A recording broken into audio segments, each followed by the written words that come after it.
sabrosura pa' ti que. Hello, everyone. This is Pam, the Café con Pam, the bilingual podcast that features Latine and people of the global majority who break barriers, change lives, and make the world a better place. Welcome to episode 362 of Café con Pam. Today, we are having a conversation with Yvonne. Yvonne is a public speaker and founder of Chats with Yvonne, a consulting firm that provides public speaking training to individuals, corporate teams, and community organizations. Her public speaking practice is rooted in creating accessible, culturally affirming, and introvert-friendly environments that help people practice and improve their public speaking.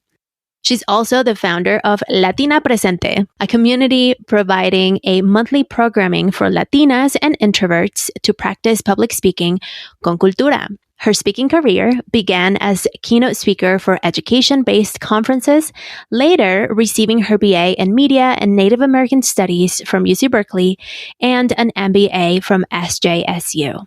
Before going full-time in her public speaking practice, she had a career in tech for 7 years in experiential marketing, internal communications, social impact, and community management.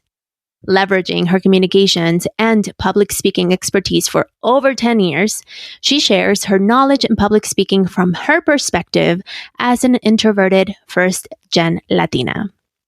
Listeners, this conversation with Yvonne, first of all, we went over time because we talked about so much. I think Yvonne is one of those people that I can get very philosophical with because we share a lot of those similar thoughts on various things. I mean, it's a little bit different because we explored so many topics, and I hope you enjoy it. I'm not going to elongate this intro anymore. Sin más, here's my conversation with Yvonne. Yvonne, welcome to Café con Pam. Thank you. I'm really excited to be here. I'm excited to have you. So the first question that I always ask is, what is your heritage? I am Mexican-American, born and raised in San Francisco, California. My mom is from Guanajuato, Mexico, and my dad was born in La Ciudad de Mexico. Oh, really? Yeah. You're half Chilanga? Yeah. I didn't necessarily grow up with that side of the family, but I went maybe like, how many years ago was it? No sé, un diciembre se me pegó. I was like, I want to go to La Basilica during December. And I was going to go by myself. And I was like, no, let's reconnect with your family over there.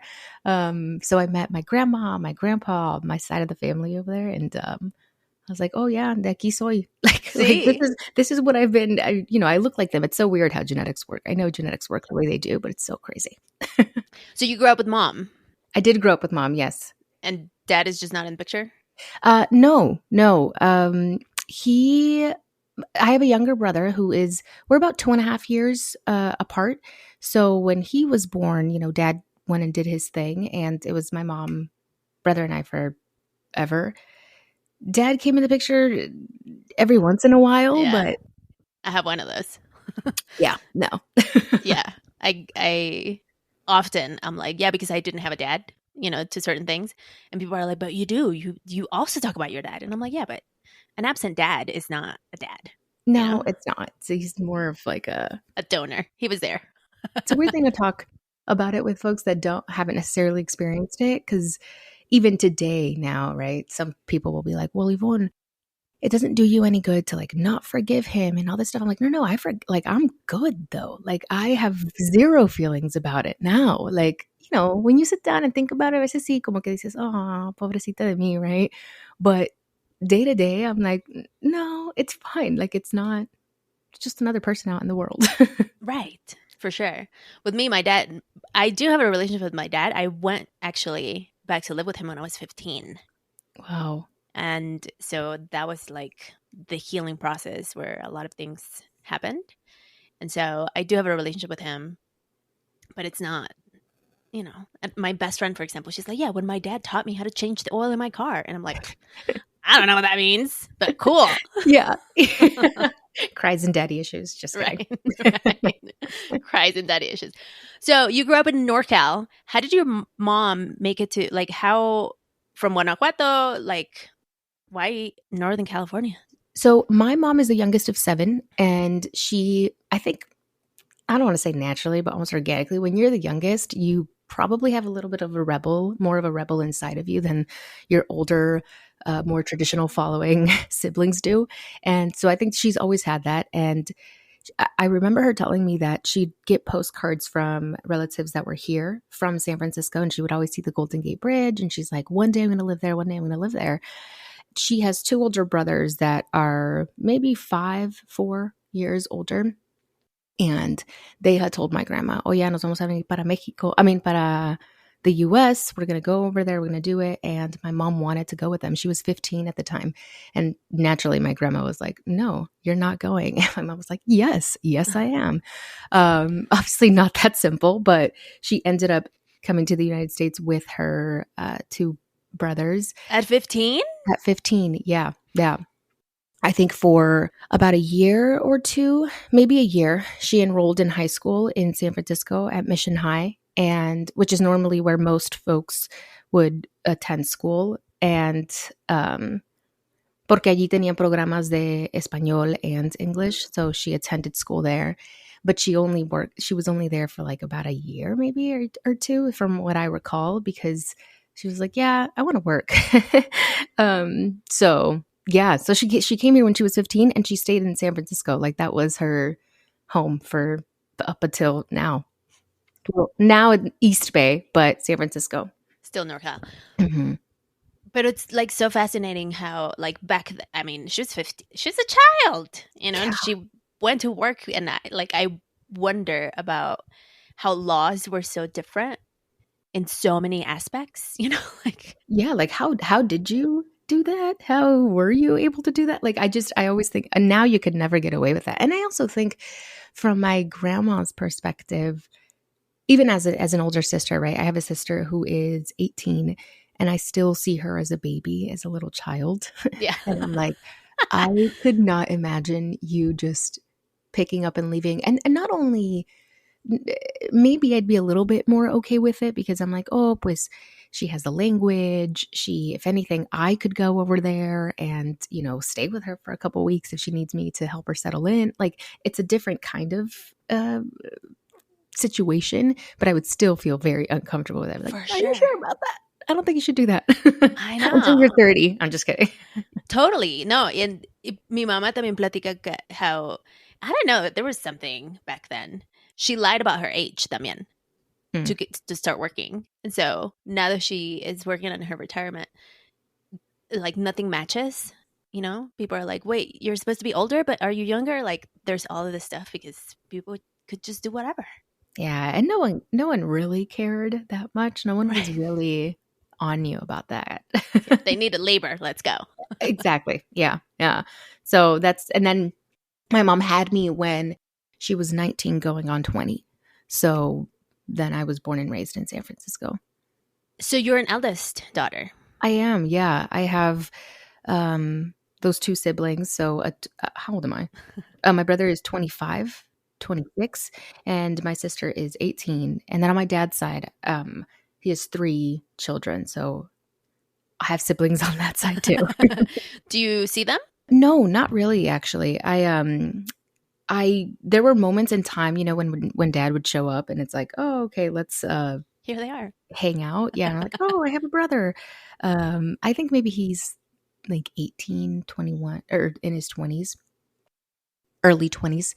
Pero no conviví mucho con ellos. And the other 2 are younger girls. And so that at that point I was like older and just doing my own thing, that I didn't have to go over to the house. Totally. So how was it for you to grow up as an eldest daughter? La responsabilidad. Did you ever hear, like, tú eres el ejemplo?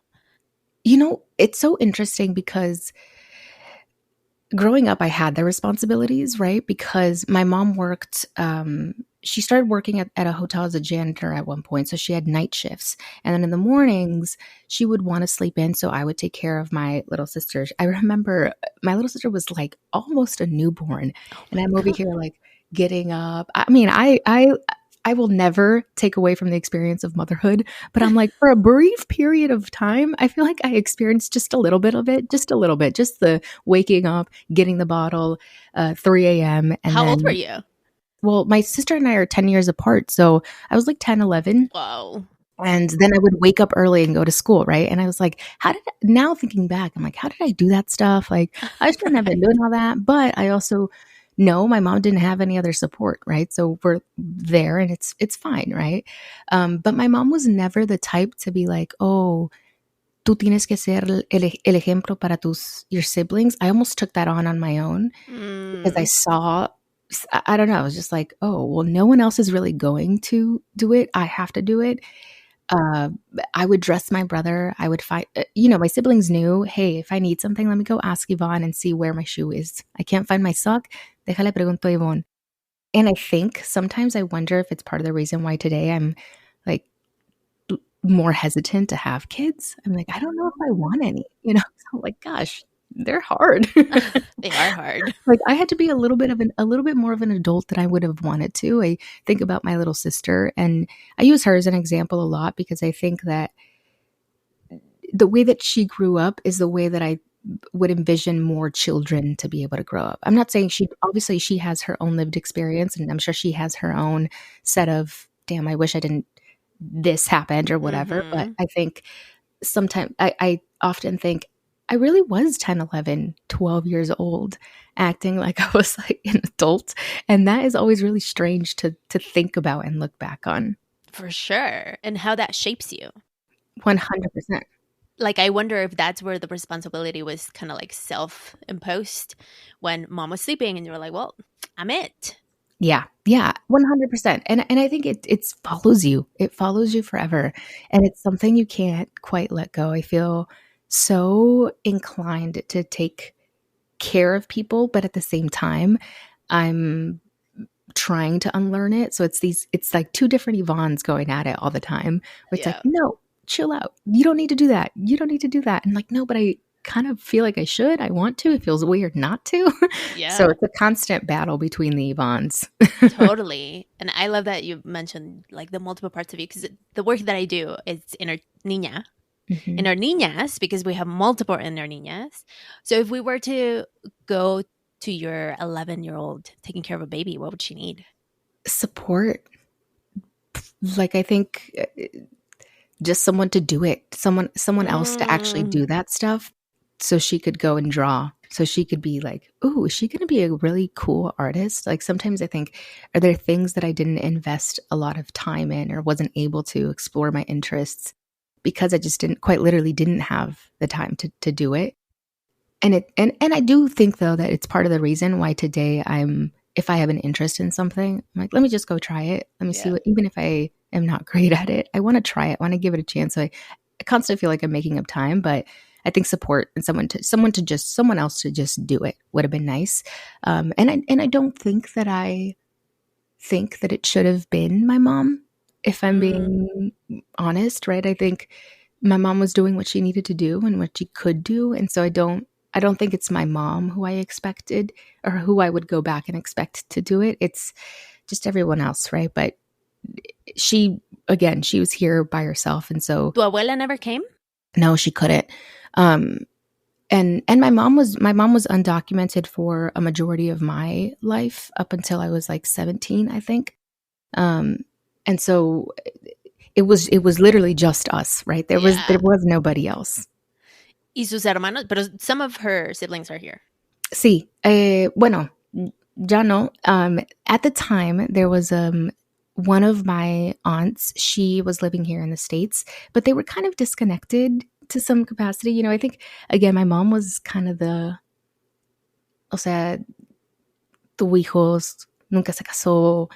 She came here when she was 15. Sí. La rebelde. Sí. O sea, my brother and I have the same dad, but then my little sister has a different dad, and the rest of my aunts have been married with their husbands for like 10,000 years and have like 20 kids. Right. Sí. Entonces, probablemente como que she didn't fit in to the traditional role. Yeah. And I do think, though, that's been in my journey, I always say that I think that's unique in the way that I grew up, because yes, when you put the label of older sister in a Mexican household, a lot of people assume, oh, you had to do this, which is, yes, I had to do a lot of things, but it didn't necessarily come from traditional roles. It came from, it's just just my mom and I, so like we have to make it work. But even then, right, you do see little things like, oh, why do I have to wash the dishes and do this and do that, and all my brother has to do is take out the trash, right? Those kinds of things. I think I almost rebelled because I was like, I'm not going to learn how to cook because you just want me to cook because I'm a girl, right? And now I'm like, shoot, I should have probably learned how to cook. But yeah, like there were a lot of, my mom has never been super religious, right? I think she expresses her religion in a very different way, where it's like, oh, okay, soy católica, right? Because that's how I grew up and I believe in this and that, but I'm not. We had moments in time where we would go to church every Sunday, and then other times where I think she was probably just exhausted, right? And didn't want to go to church. And I remember growing up and being like, why do we get all dressed up? And then everybody there just seems to kind of like everyone's just staring at each other. They're not even paying attention to the word of the Lord, right? So my mom has never really been super traditional in that sense. And I think it's helped liberate me in a lot of ways too, where I think she's been able to, okay, ya estamos bien, like we're okay, right? Like go do your thing. I've never felt held back as far as, no, o sea, ¿qué va a decir la gente? Because al contrario, I feel like in our relationship, in my mom and I's relationship, she's very much the like, I don't care. Like, who cares, right? And I'm like, no, mami, pero ¿qué? ¿Qué va a decir la gente, right? And I think it probably comes from me being so like wanting to just take care and, I don't know. So I learn a lot about my mom, about how I want to exist within the world, because I've always thought she's been really bold in her expression, which isn't something that necessarily comes naturally to me all the time. So I appreciate growing up in a way that wasn't as traditional. For sure. That's really awesome. And to hear a different perspective, because typically it's the calladita te ves más bonita. And so growing with someone who wasn't, and hearing that story, it's really cool. Yeah. And I think, where I heard it was from my tias, was from everyone else outside. And I think where my perspective with it comes in, or like my lived experience with it, is almost being like, should I be a little bit more like that? Because I see the resistance that my mom gets all the time from everybody else. And like, do I want that? Right. And so it almost became this internalized of, oh yeah, pues mis tías, like they're judging, like, and it's, if everybody is judging, I'm like, is there some truth to it? Right. So as a little girl, you don't know. Right.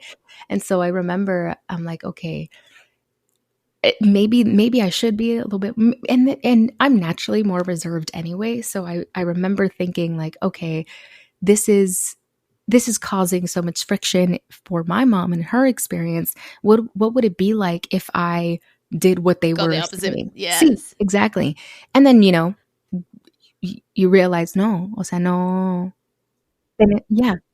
Tenemos que ser como somos, right? Totalmente. 100%. I resonate with that because in my case, it was my dad, because he's a brujo. He, ever since I was little, absent father, but when he was there, he was always talking about metaphysica. And I learned about Reiki, for example, when I was like 10, 11. And he's a Reiki master. He uses he's a shaman, like all the things. And he was judged all the time with mi abuela, que era súper católica. Entonces she was like, no, like, a mí me tiró like a deck of tarot cards, like, and so igualito, I was like, well, I'm just going to go far away from that space because, he's shamed for it. Mm-hmm. Yeah, ahora pues, it's so funny because I do pretty much what he does. Yeah, I was going to say that. That's hilarious. But eventually, all that to say, we come back to it. Yeah, we do. And I think it's important to go through the process because we don't always the other day I was talking to someone and they brought up the term like first gen, right? And how they were like, I don't even know if I want to use it because like what does it mean? Has the meaning of it been diluted, right? When you think about the experience of or the phrase calladita te ves más bonita, it's different. It like we have an idea of what the overall theme is, but it quite literally plays out very differently for every single person. And Yes. holding on to that difference, I think is so important and crucial because that's actually what keeps us being able to be like, okay, let's explore it. Let's continue to explore it because it permeates every single part of who we are and what we do. 100%. And that's why precisely. So I created the principles of Gaeta culture. Mm-hmm. So there's 5 principles because not everyone has the same experience. And so for some people, it might be like, lose your voice. You don't have a voice. Be quiet. That's one premise. That's the most known one. Another principle is like stand in the role. So you take on the role of the caregiver, of the whatever, and then you kind of like box yourself into those roles. That's different from losing your voice. It's still under the umbrella of calladita. And so totally, everyone has a different experience. And so to bring it back to the first gen, I mean, it's almost like the definition of Latina, right? Like that's another one that's like, well, what does that mean? Yeah. I go back and forth all the time, right? When I first started my public speaking journey, o sea, in any case, I've never been like, oh, I'm a Latina reader, I'm a Latina Right. writer, right? Because I'm like, I just am, right? Like I just am. And it's so part of who I am that it just shows up. Like I don't need to tell you because it shows up. Yep. And for a really long time, I was like, well, do I have to lead? Like, do I have to say, oh, I'm a Latina public speaker, right? Like, why can't I just be a damn good public speaker generally, right? Yes. Like point blank. And I remember when I was in college, I had this Native American professor and we were reading indigenous literature. And that was one of the things that the author mentioned was like, the themes that I write about and the things that I talk about are, yes, from my lens and my cultural lens, but these are universal human experiences, right? And so I don't want to be a great Native American indigenous writer. I just want to be a great writer. Mm-hmm. Because then it continues to further divide the like, oh, what is the foundation for good writer, right? And we continue to perpetuate that. And so I always go back and forth with it, which is why sometimes too, even first gen, right? Like there's a couple different definitions of it. I'm like, do I even fit into that? Like, what, right? So it's like, but at the same time, I understand like maybe some folks need and to make sense of it all, right? Yes. And it helps us. And that's almost like the tipping point where it's like, oh, okay, now I understand it. Wait a minute. Let me ask some more questions about it. And then you get into the whole marketing of it, right? Where it's like, how do people find you? They're probably going to look up Latina writer, right? And so if it's not in your SEO, it doesn't show up, which is like, oh gosh, right? Like, damn, we can't win. We can't totally. And it's one of those things that it's a constant battle, I think, especially for people of the global majority, because the dominant culture is like the good writer. And so, it's the good speaker, the good whatever. And so we almost have to create that differentiator. And so it's like almost looking at it from different lenses. From the lens of marketing, you have to further identify yourself. From the lens of like philosophy or sociology, even like, is that necessary? Is that creating more division in the world? From the lens, like there's so many. Yeah, like reclaiming and being like, no, for so long you weren't able to, or like you were, it's so complex that, So complex. I am the type of person that quite literally on a random day, I'll sit there and just think about it. And I'm like, damn, like, this is crazy. What do I do next? Yeah. I think it's a very US also experience. Lately, I have been talking about the US experience because I grew up in Mexico City. Y en la Ciudad de México, yo era Pam. O sea, Yo no tenía que explicarte if I was the first in my family to do whatever, if I was like Latina or if I was bilingual or not. Like all of that came secondary to my humanity, which Mhm. of course there's like so many other elements and layers that go from that. Pero no necesitaba tantos labels. Mhm. Y aquí it's almost like, I mean, and I've said this since I first got here. When you make it to this country, the US is the box checker. So immediately, the moment you arrive, like literally, you cross the border, they give you a form, and you have to check some boxes. Where do you belong? Are you like gender, starting from gender, from citizenship status, like box checking all the time.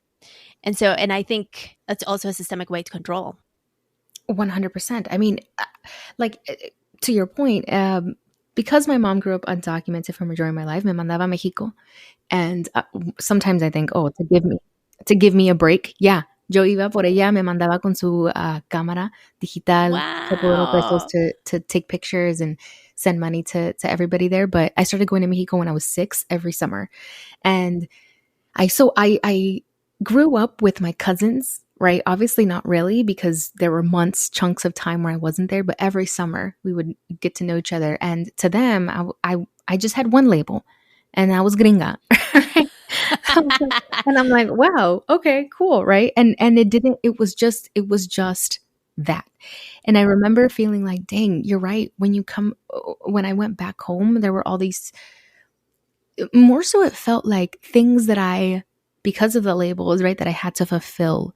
I remember even when I would do the low and reduced lunch at school, it's like low income. I didn't know what that meant, but I came into consciousness around it once I started actually seeing it on paper, right? And so that experience in and of itself probably could be dissected further. It's like, It becomes part of your identity. yeah, I was like, I was just living my life. You see, a veces I look back and I'm like, damn, we really didn't have money, right? Like, I really didn't have food at the house, right? But Yeah. I didn't, I didn't experience it in like quote unquote low income. Yeah. You know, I think when you see that term, everybody makes all of these ideas and themes around what it means to be low income, and to actually experience it is a completely different thing, right? But and I'm not saying that it wasn't, that it was amazing, right? But I'm saying I didn't come into consciousness around really what it really meant. Like the suffering of it. Yeah, when I like started making my own money, and when I started to, I knew I had always seen it on paper, and I was like, okay, when we put low income, that qualifies us for free reduced lunch, right? So I get lunch all the time. And by the way, no one in my school had, like, I don't think anybody in my school paid. There was probably like one person in my school that paid, I think, $1 every day for lunch. But yeah, when you have these labels, you come to this consciousness around what they actually mean, and whether it's almost this like, do I fulfill it? Am I fulfilling it because it is a part of my identity and it's part of my lived experience? Or am I fulfilling it because I saw it and now I'm centered, I'm rooted in that Yes. identity, in that label. Oh my gosh. So much. We could totally dissect that in so many ways. I'm telling you, I talk about this with my friends. I'm like, dude, this is so crazy. And then I go on I'm like, hashtag Latina speaker. Right. Same. I'm always like rebelling against the box, but you have to check it. Yeah. You know? I know. It's like, it's such a thing. And it made me think of even what we're experiencing in the world. I go on social media and there's also like people want to check the box of activism and the expectation that your activism like has to look a certain way. And I así como tú te sientes a pensar, I do the same thing. And recently it was this like, you're scrolling and then I came across this account of this person saying like, we don't need to coddle you, or like if you just came into the program and like you're now supporting and you're with it, you learned about it, whatever, you just get with it. And I'm like, oh, this is fascinating because like even from the lens of liberation, you still want to check a box. Mm. You know? Mm. That one right there. That. Because I think we're so used to it. It's Yes. become such a part of our existence, especially here in the US, that we almost can't imagine a world without it. You know, Totally. like, and then it's constant battle because we don't often feel at 100%. I don't think we'll ever feel 100% identified with the labels that we've created. So we continue to create More. even more things. And then we're like, but that one doesn't feel 100%. And so we're trapped in this wanting to create labels for it instead of simply existing, right? And showing up and be like, oh, this is how I show up. This is my experience. And, you know, it is what it is. Yeah, and accept it. And like you don't have to, like scrutinize it and double check that I'm actually checking the boxes how you're expecting me to. Yeah, yeah. And I totally understand, right? We could talk about this for days, right? Where it's like, oh, on the flip side, it's like, well, Right. we need to have this represent if we don't have everybody else does the label, right? Like they do the labels and if they're represented in that and we decide not to check the labels and we're not represented in that, then they're going to think we just don't exist. Right. Right? It's this constant push and pull. I'm like, I "Oh know. my god, it's exhausting." It is exhausting. But let's get back to your story because we could literally sit here all day talking about the philosophy of and sociology of it. See. Okay, so, well, let's take a quick coffee break. Sabrosura pa' ti que. Yvonne, do you drink coffee? I do. I'm drinking coffee right now. Yes. Tell me, how do you drink your coffee? Are you I brew it at home or you go get your cafecito? I brew it at home. My morning cafecito is always brewed at home. It needs to be. It just is something, I go down in my messy bun in my robe, go make my coffee, take the first sip of coffee outside. Pero ya después en la tarde, I go out if I need to. If I feel like I can't concentrate at home, I'll go out. And for some reason, I always feel like I need to buy something wherever I end up. I can't just sit there. I have to buy something or they'll kick me out. So me compro uno en la tarde. Do you have a limit? Like, how late can you drink coffee? Or are you one of those, like, you can drink coffee at any time? Quién sabe next year, but hasta ahorita estoy bien. I can drink a coffee late. Nice. I will say I can't drink like an espresso based coffee after maybe like 6 or something. Okay. Pero cafecito normal, así drip coffee, I could drink that and still knock out. It actually makes me kind of sleepy. What? I'm so jealous of people like you. My limit is like 2 p.m. That's very much pushing it. The other day I had one at 3 and I was like probably up for 3 days. Oh, ¿y te lo haces en la casa or do you go buy it? Yo me lo hago en la casa. Igual, in the morning, I make my morning coffee. So when right now I'm in Denver and I have like a little tiny baby, like 2-cup drip because David doesn't drink coffee, which is like he's never drunk coffee. His family doesn't drink coffee. It's wild to me. Wow. Yeah, it's so funny. Opposites attract, right? So I have a baby tiny drip coffee maker just for the ease of it. At home in San Diego, because I live in a multi-generational household, we have a much bigger drip structure. And that's like my daily. If I want to get fancy, I either use a greca, like the greca, like the, ¿cómo le llaman en inglés? The mocha, like it's the gray okay. thing. Mm-hmm, mm-hmm. Or I make myself a pour over. Oh, pour over is so good. Yeah. I have like all these coffee gadgets. My friends recently I left my corporate job in December and they came together and got me an espresso machine.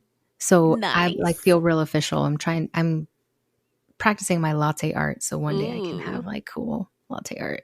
I'm not going to make it like a business or anything. It's just to know. Just to know how to make it. Like, I know. come over, I can make you a nice cup of coffee. I used to be a barista. When I first left my corporate job, I went to make coffee. And I would never, like, making latte art takes a lot of patience. And I know how to do it. But I always tell my clients, like, I'm not going to make you a flower. And they'd be like, it's fine. Just like it's going to be what it is. Okay. Whatever Yeah. it comes out as, it's going that's to be a what you're blob. having. And you're going to drink it Yeah. and it's going to be just as good. So my mom used to, one of her jobs that she had early on, before the hotel, no me acuerdo, but she worked with these two ladies that owned a little coffee cart unit. Wow. And she was a barista. She learned how to make her lattes and stuff. And then le dijeron, oye, te quieres quedar con el carrito? But she couldn't because, she was undocumented at the time. But she's always had this dream of opening up a coffee shop. I was like, maybe it could work for you. Like, we'll figure out how to make your little mobile unit. And then For sure. yo te ayudo a hacer los cafés también. Mi mamá también quiere hacer eso, así que las podemos juntar. Oh my gosh, let's do it. She talks about it all the time. It's so funny. I don't know what's the thing about coffee carts and moms. I don't know. That's another thing to explore. Well, let's get back to the show because we're running out of time. Sabrosura pa' ti que. Okay, Yvonne. So we're going to speed it up.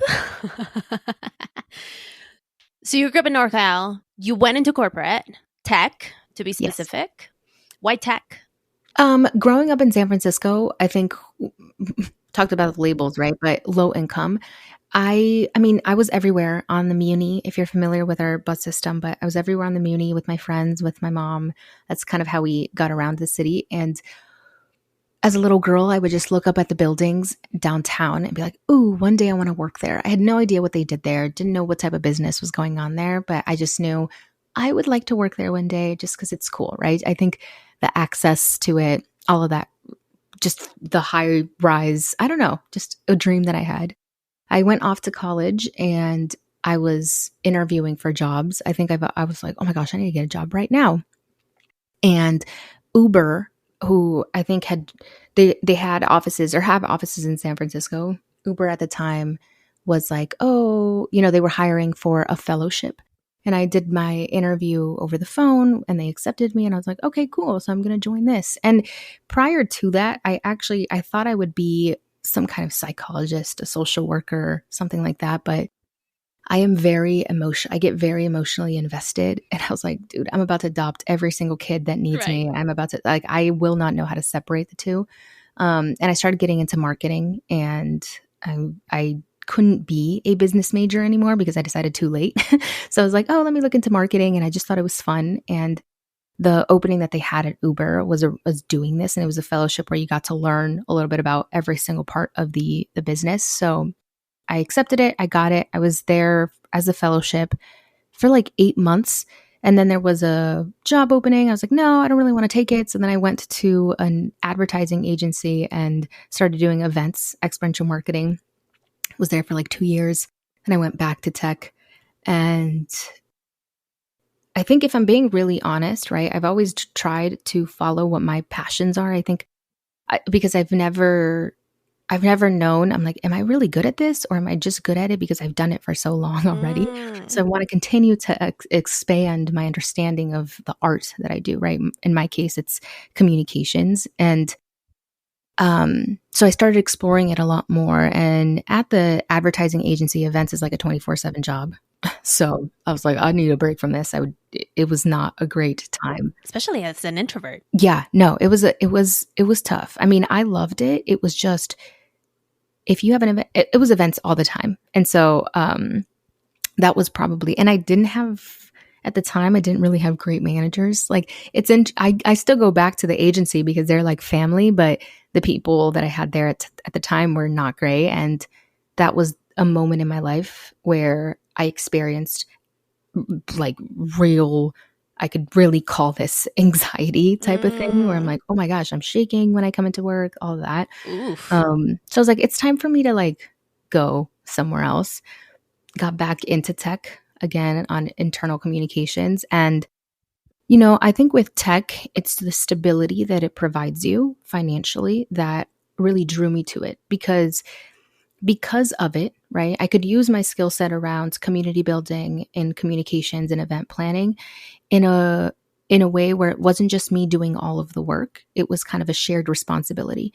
And after that marketing agency, I kind of wanted that. I was like, I don't want to feel like I have to do it all. I want support, right? I want support. It's your little niña. asking for it. Right? Yeah. I was like, I want support and I want stability. I think the tech industry has always provided me that. When I started working at Uber, even my last job was also in San Francisco. I would invite my mom to come over for lunch because they provide lunch, right? Oh, my little sister wanted snacks. She'd really like the seaweed thing. So I would bring a whole bunch of those for her, right? And so it was just this, you get comfortable in the access to things that you didn't necessarily have before. And I felt really stable in my career in tech. I learned stability. I learned like stability in self, both in my career, but also financial stability. I traveled alone for the first time because of it. I was able to more financially support. And I don't mean that my mom expected me to support. I mean like, oh ma, aquí te compré esto. Or, oh ma, te voy a comprar tu vuelo. Like, oh, come here, I'll buy your flight, right? And so it was something that I hadn't experienced, and tech allowed me to do that to one extent or the other. And at the same time, build my speaker career, right? Because I was being booked to speak at different conferences throughout my time in tech, and they were so lenient about it. They were so okay with it. And I think in other industries, you have to be like, oh, do I have to take PTO, right? Like tech really, what is it? What's the word? Like flexible? Yeah, it was just very flexible. They just babied. I mean, there's tech has its own thing, right? Yeah. Which is why I decided I didn't want to do it anymore. But yeah, so that was a long kind of answer to that. But that's kind of how I landed in there. I was like a little girl that had this dream of working at a tall building, and the tall buildings just happened to be tech. And why did you decide to leave? Was tech your last job? Mm-hmm. Yeah. I was working from home. Were you in San Diego yet? Sí. Okay. I was working from home for the past like 3 years, I think, really. And so the company was great, right? Like the company that I was at was great. People tell me all the time, like, why did you leave, right? They would take us on trips every quarter and like all the fancy stuff, right? But I just felt like I needed to be doing more. It felt like, oh, okay, I am at a place where I feel stable in a lot of different aspects of my life. What happens now? I think for a really long time, I was chasing that stability, and I felt like my career is what gives me that. And when I started Chats with Yvonne, I was wanting to just create a community, right? Share experiences and information. And along my speaking stuff, I remember texting my English teacher, because she was there in the audience for my very first keynote that I got paid for. And I was like, Abby, can people do this full time? Like, this is a lot of money. Do people do this as a job? She's like, yeah, they do. I was like, huh, cool. Okay. But I continued on in my career for 7 years. And now recently I was like, why do I have to? I don't have to be doing that, right? I could always go back to tech if I really felt called to do it, but I felt called to do more, right? And whether we like to accept it or not, there's only so much that you can actually do to impact the world when you're in tech. Yes, representation matters, but to what extent, right? I was like, in my day-to-day, you do become very engulfed in tech. If you've been in tech, you know that it's like, all the jargon, and it doesn't mean anything, right? Like DEI, like it just doesn't mean anything. It doesn't mean anything, not because you don't care about it. It doesn't mean anything because you're capped to how much impact you can actually make. And so I said to myself, I'm a little burnt out. I've been working since I was like 16. I have the ability to move on and go to something else and be okay. And I really want to explore my passions and my love for public speaking and continue to create a community around it, and just like have that be my thing, because this brings me joy. And not only does it bring me joy, but it also checks the box of it's also doing something for someone else in a way that I can control, right? And not only that I can control, but that I can co-create with people, where it's like, oh, I can lead it, but if there is something that can change, it quite literally does not need an approval. It can just change. Like it can just be. And I think that's beautiful. And I wanted to give myself the time to kind of just explore that and say, pues, ¿sabes qué? Ahorita no tengo hijos. Estoy bien financially. If I at any point need to go back to a job or want to, because the mental, like, lack of structure is something completely different. But I'm like, maybe I want a part-time job somewhere just to give myself structure. But I thought, quiero dejarlo y I want to explore real impact. So to backtrack a little, did you leave with a plan? So did you have an exit plan-ish? Savings, because I want to make sure people are not just like, I'm going to put my 2 weeks notice. No. I am, if we're going to talk about the labels, right? I'm a first-gen, oldest daughter of 3. There's no way that my trauma will allow me to leave something Just like that. without having a plan. Yeah, there is no way. I leave room to go with the flow. I always say this. I'm like, I leave room to go with the flow, but I need to know what the flow is. Like, what's happening in the flow, right?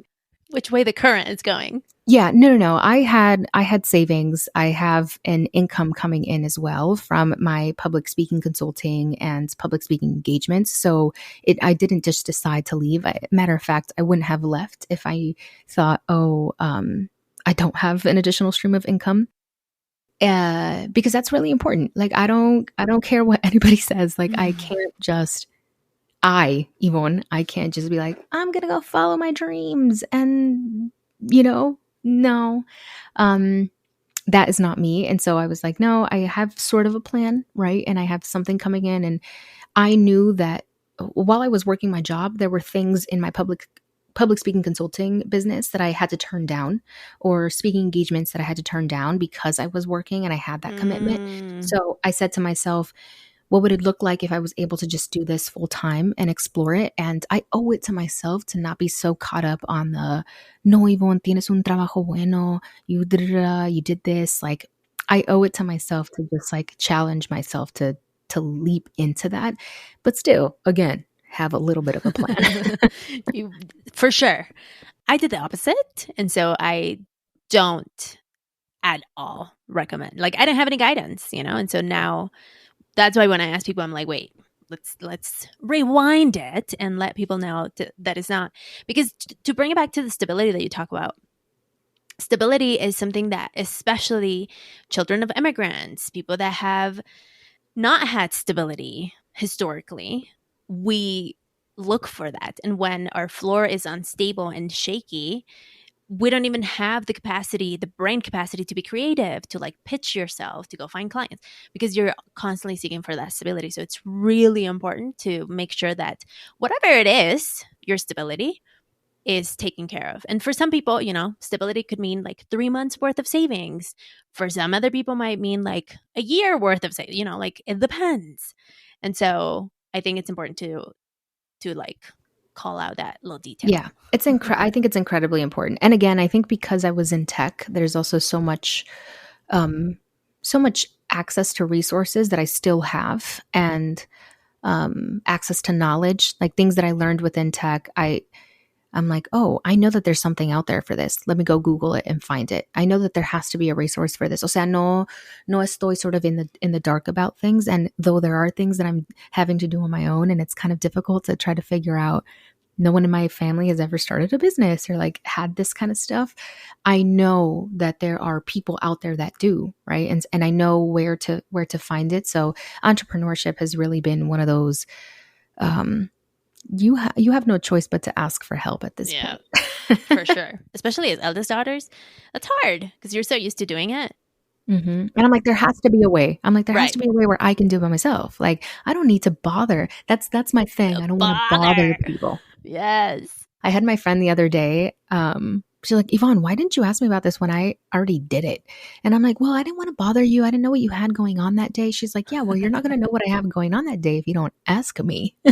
I'm like, okay, you're right. She's like, allow me to say no, or allow me to set a boundary if I'm not able to help you in the moment. Right. And I'm like, okay, ya, quedé regañada. Thank you. Aprendí.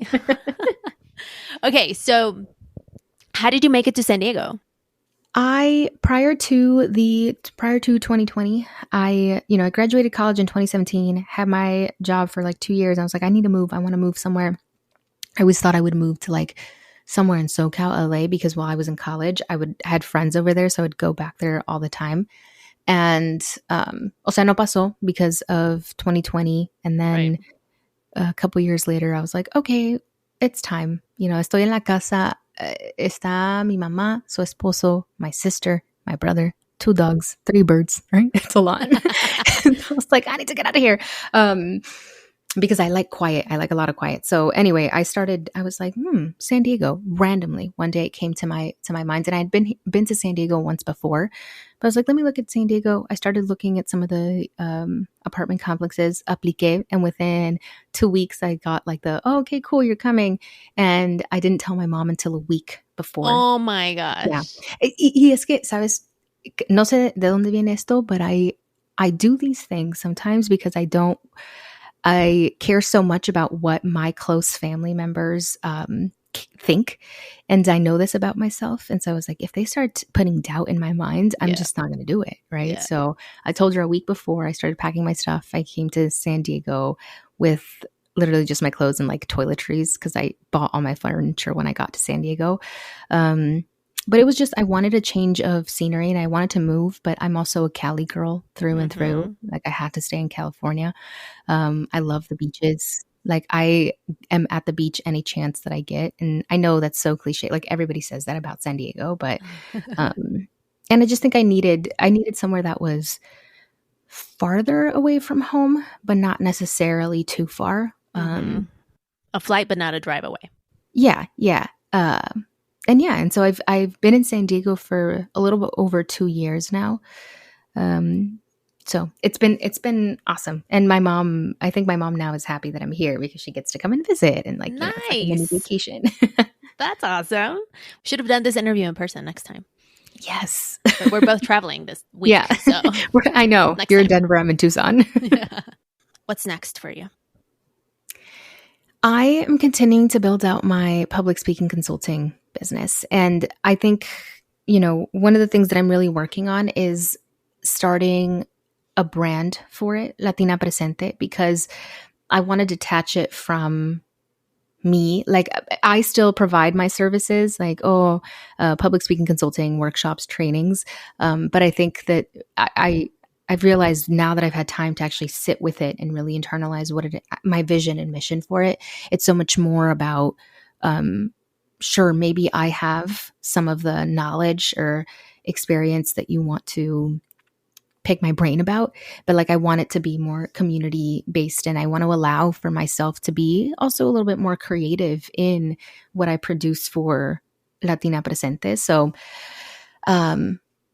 at the center of it all really is community practice, right? So with public speaking, you don't get better at it if you don't practice it. And so often the barrier between actually doing it is that practice piece. And so I want to continue to create spaces and access points where people can just practice and give each other good feedback based on a loving foundation for one another, but also like wanting to see someone improve, knowing what they want in their public speaking. Because some people don't want to go on stages and get paid to speak on a stage or a panel. They simply want to be able to present their ideas in a corporate room, right? So, Latina Presente is that hub, is that community that I want to, expand and continue expanding, right? Chats with Yvonne is always Chats with Yvonne, right? Like I'm gonna stay talking about public speaking because I'm a nerd about it.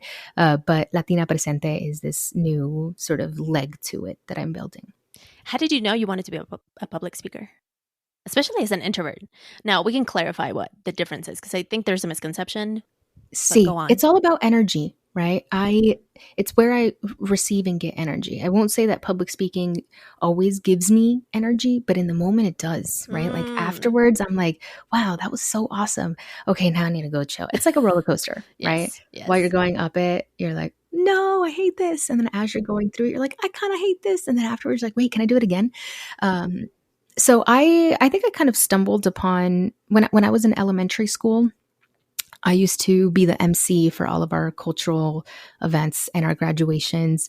In middle school too. I was in theater, right? Like I've always felt like the stage because at home I wasn't able to be, and this is only because I've done all this thinking around it, but I'm like, at home, school has always been my escape from what home was, right? It was where I could actually explore and be a kid.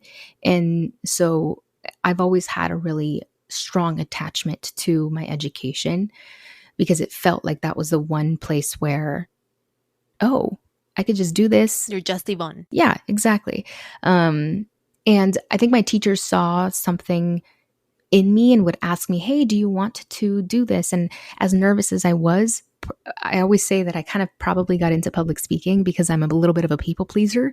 And so like, I'd be like, okay, I guess. Right. And then I would do it. And I was actually really good at it. And I really liked it. And it felt like when I was on stage, it was those moments where I didn't have to, there was an expectation of me, but it was just, this was my job. Let's say, oh, okay, I have to make people feel happy about being here today. I can do that. I enjoy doing that.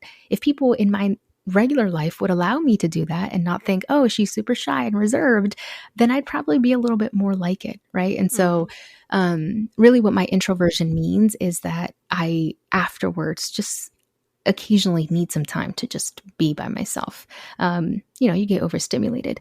But so looking back, I started in elementary school, middle school, all throughout high school. And when I started in my tech role, actually, but in high school, my school made us do these exhibitions and presentations to pass to the next grade. So if you didn't complete it, there was a whole rubric to it. It was like an hour-long presentation of all of your work and how it showed that you were a critical thinker and creative and ready for college, right? Yeah, it was a really awesome experience. My presentation happened to be featured on the teaching channel locally in the Bay Area. And from there, that's how I got my first keynote. They said, hey, Yvonne, could you speak at this conference about this? And that's out of high school. Mm-hmm. Yeah. Nice. And it continued on through college. And so that's really where my paid public speaking journey began, right? If I think about, my public speaking, because public speaking is being in front of and spoken word, elementary school, it's always kind of been there. Yeah. But I really started in high school all throughout college. And you never stopped. I never stopped. Yeah. I've always said it's always been my little side hustle. Yeah. My side hustle that should have been, and I think you always kind of know this when you are pulled to something, because as an introvert too, right? As an introvert and someone that was like, my career's in tech. I am in internal communications. I'm, when I was within the company, there were always opportunities that came to me where it's like, hey, Yvonne, do you want to host this? Hey, Yvonne, we need someone to, as part of the internal communications role now, right? It's like you have to lead the company-wide meetings, put the agenda together, work with the execs. Now you have to lead us through everything and be the MC for it. I'm like, okay. So I think pay attention to those things that keep showing up in your life, because sometimes we're so resistant to the things that we should be actually probably doing that would bring us the most joy. Mm-hmm. And for so long, I thought, I don't present and when I say present, I mean me as como mi persona. I'm an introvert, right? And so what does that mean? That means that when I'm in rooms, I'm not bold. I'm not the loudest person in the room. And naturally people think, oh, maybe when she can't speak when she goes on stage, right? And so I always felt this, I wanted to pull away from public speaking because I was like, it's not what people expect of me. Because the box. Yeah. I'm like, it's not what people expect of me. It's not what is what it means to be an introvert. Like I'm contradicting what it means to be me. Right. And so when I finally just said, you know what, this is like, I love doing this. I'm really good at it. And I've learned so much about it over time. I've been doing it for many, many years. It is okay for me to show up and not be incredibly bold. Right. And not be, especially in being in tech, there's this whole conversation around like showing up authentically and showing up as you. Right. And so for a lot of people, that's like, oh, let me show up more boldly in my bold colors and the bold red lipstick and the hoops. The hoops, right? And there are moments in time where that is me, right? But it's not always me. And I had to be okay with finding, again, right? Go back to the labels. Like, being like, do I have to live up to that label of the red lipstick and the hoops if that's not me, right? If actually what I prefer is like a little dangly, colorful earring or not colorful, just like a little stud with maybe a brighter shirt, right? Like I had to be okay with showing up the way that I am because that's actually where I think my power has always been as a public speaker. And I've been trying to either dilute it or show up in a larger than life way that just isn't me. And so being able to lean into the public speaker that I actually am has been really awesome. Like you should have seen my first couple of outfits as a keynote speaker. Boring, so boring, you know, so boring. And so I always say this, I'm like in a constant state of trying to find my style, like fashion style again, because for so long you dilute it. Y luego de repente in tech, no offense, right? Pero nadie se arregla. So then Claro. you're like, okay. You're blending in. Se te olvida que te gusta arreglarte. Ooh. So for those who might be like, oh, this sounds cool. Maybe I want to become a public speaker. What would be like 3 things that you would recommend? I know this is hard. Maybe not as hard for my introverts, but again, when I say my introverts, I mean like we just have to prepare a little bit more mentally. It doesn't mean that we can't do it. It just means we just need a little bit more time before and after the interaction. But one of the major things, especially, right, because the way that my journey happened was very unique. It was already part of my high school curriculum, and then it was almost like word of mouth. Yeah. So the equivalent of that to me when you haven't started anything is the networking, but more, I would say, I like to call it more like community building, like show up to things, not because you expect to be, oh, I'm going to be a public speaker if I come to this, but more so just to build connections. Because if you share with someone something that you're really passionate about or that you're an expert at, or just in conversation, they might be the person that has, oh my gosh, I have an event coming up. I'd love to have you as a speaker. Or, oye, I have a podcast. Come on as a speaker. Because a lot of the first one happened because I knew somebody, right? And they knew me. The second keynote that happened was because there was someone in the audience that was then hosting their own conference in their own state. And they're like, hey, Yvonne, would you be interested in coming out there? And I was like, oh yeah, cool. And same with the other ones, right? So that first initial one, it really is finding a community that you actually want to be a part of so that you can speak at these. Public speaking can often feel like it asks you to be something that you're not. And so if you're in those rooms where you feel like you have to be something that you're not, then the public speaking is not going to feel great. You're not going to feel like your public speaking is coming from a place of sharing and knowledge and community building. So that I think is really an important foundation in building community first. The second thing is telling people that you're available to speak, right? Like you don't have to necessarily to speak. You have to have an experience, right? Some either a story to share or knowledge that you've acquired over time. It doesn't mean like just because you haven't spoken maybe you haven't spoken before, it doesn't mean that you don't have an entire resume of things that you already have done that you're an expert at, right? And so telling people that you're available to speak and making it a practice to just put it out there in the world. And then I would say the third thing is, well, it's kind of the same thing, but like pitching yourself, applying to the conferences, even when you don't think that you'll get it or whatever it is, continue applying and knowing when you're okay with not getting paid, right? When you're doing it solely because you want the experience, and knowing when, oh, okay, yeah, no, I should be getting paid for this, right? And if you don't have the resources to access, like, how do I know if I should be getting paid for this? Go back to that community that you're building and ask them about it. And then the other thing is get really comfortable with your voice, right? Like just talk to yourself, like write it down and then read out loud. That's something that I do. And I'm talking to my introverts right here, right? Like if you're an extrovert, you're going to go out there and you're going to use your maybe talk to many different people. You'll get used to the sound of your voice. As an introvert, do it internally, right? Some ways that you can do it at home, read out loud, talk to yourself over the cup of cafecito, right? Like go randomly look up public speaking prompts and practice that. Yeah.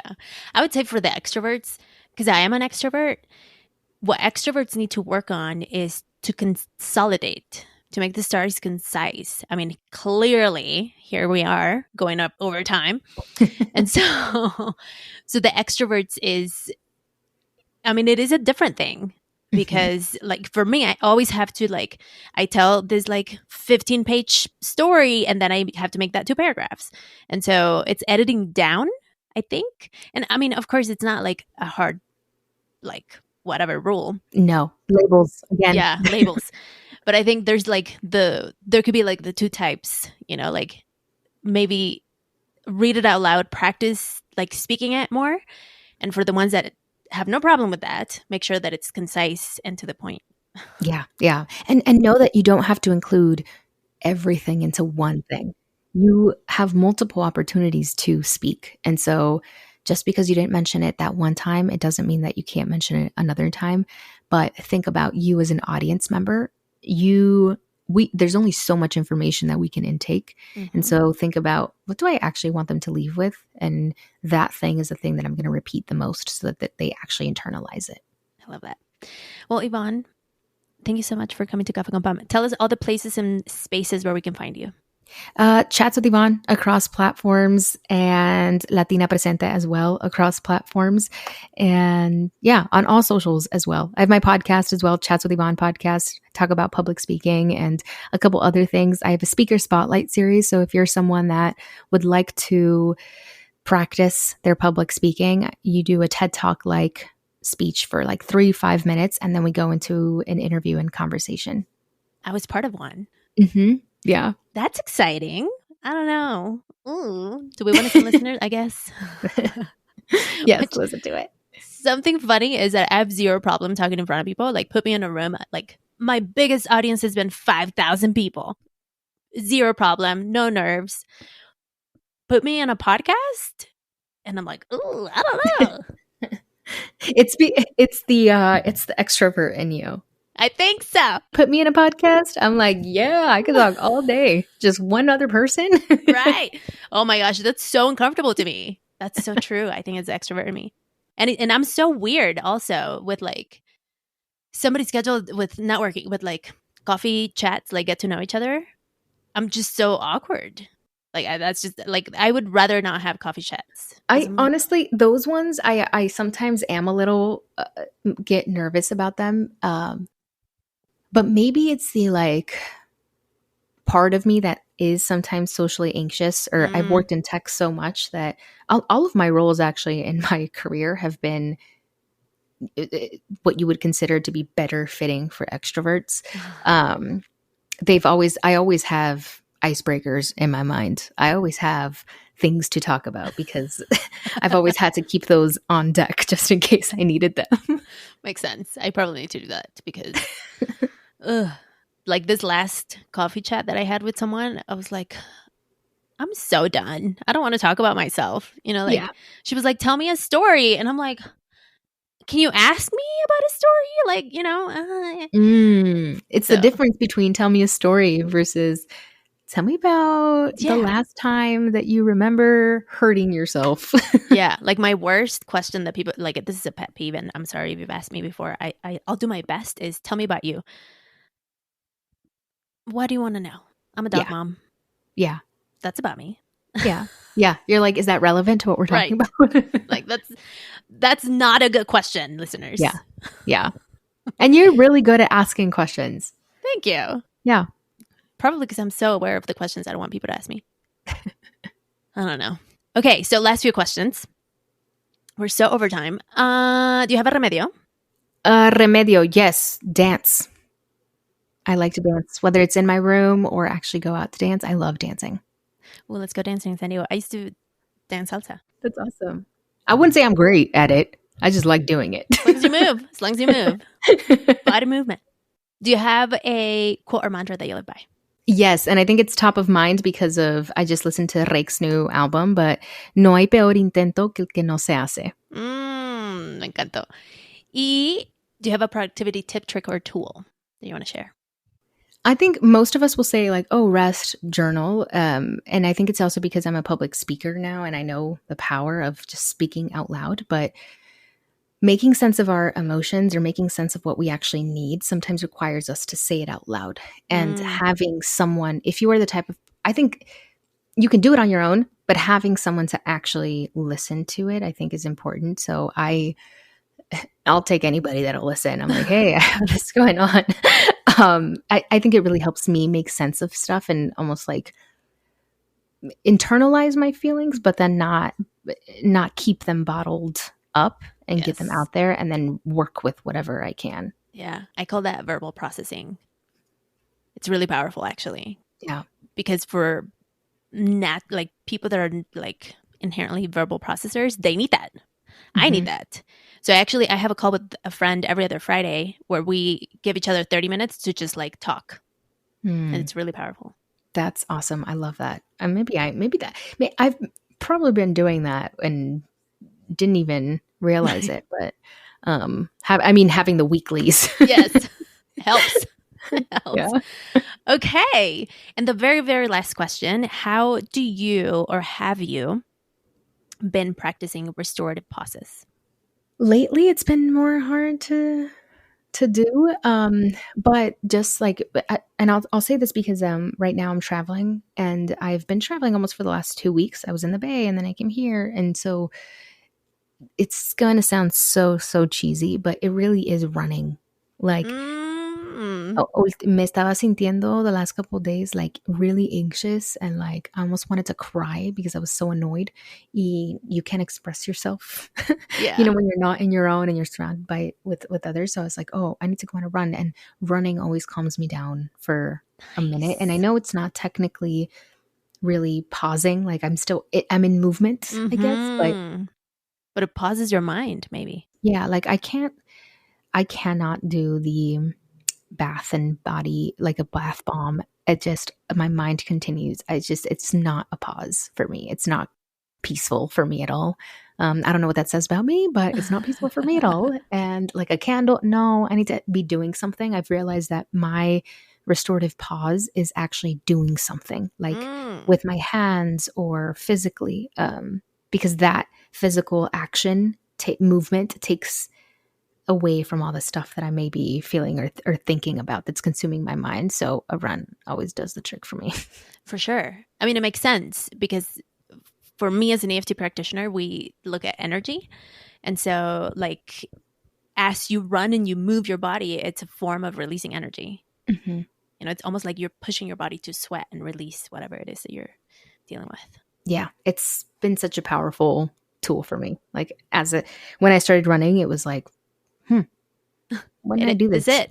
Yeah. I love that. Well, Yvonne, thank you so much for coming to Café con Pam. This was awesome. Thank you for your time. We went over, but I appreciate you staying. I'm a rambler too. It's all good. This was awesome. Sabrosura pa' ti que.